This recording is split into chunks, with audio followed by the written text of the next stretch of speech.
आता हे तुम्हाला जे झाड दाखवतोय ना, ह्या झाडाचे एक खास वेगळं वैशिष्ट्य आहे.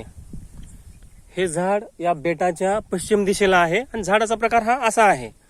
हे बघा, आणि या झाडाला कान लावलं का, कान लावून जर ध्यान देऊन आपण ऐकलं तर असं ऐकू येतं की ह्याच्या खाली कुठेतरी झरा वाहत आहे.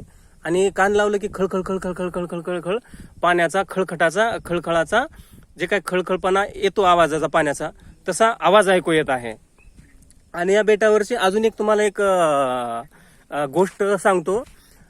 याच्यामध्ये सत्य किती आहे, सत्य किती आहे हे माहिती नाही, परंतु आम्ही ऐकून आहे याच्यावरची गोष्ट आहे. तुम्ही हा नजाराही बघत जावा. हा बेटाचा पूर्ण पश्चिम दिशेचा हा व्ह्यू आहे. तो तुम्ही बघत जावा. मी तुम्हाला एक गोष्ट सांगतो. काही वर्षांपूर्वी, म्हणजे काही हजारो वर्षांपूर्वी अंदाजे, यावरती एका म्हणजे काही लोकांनी ससं पकडलं होतं. ससं पकडल्यानंतर या बेटावरती येऊन भाजी करावा असा विचार होता की या बेटावरती त्यांनी सशाचं पूर्णपणे विच्छेदन केलं, कापलं वगैरे. आणि कापल्यानंतर सशाचे जे काही त्यांच्या भांड्यामध्ये म्हणा टाकले. आणि ते भांड्यामध्ये टाकल्यानंतर ते भांड्यामध्ये थोडंसं ढवळण्यासाठी त्यांच्याजवळ काहीही नव्हतं. काही नसल्यानंतर या बेटावरची एक त्यांनी काडी मोडली आणि ती संध्याकाळची वेळ होती असं ऐकून आहे आम्ही. काडी मोडली आणि त्या काडीने ते जे काही त्याचं सशाचं जे काही मांस आहे ते मांसमध्ये ढवळण्यात आलं किंवा हलवण्यात आलं. त्या काडीमुळे ढवळल्यानंतर असं ऐकून आहे आम्ही की ते जे काही मांस वगैरे आहे त्याचं जिवंत ससं झालं आणि ते पळून गेलं.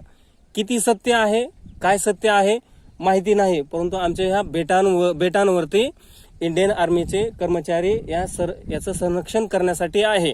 फक्त जे काही येत आहेत बघायला प्रत्येक वर्षी, जो काही ही जी काही वेळ आहे, जी काही उतरा म्हणून असतात, ह्या उतराच्या कालावधीमध्येच ही यात्रा असते.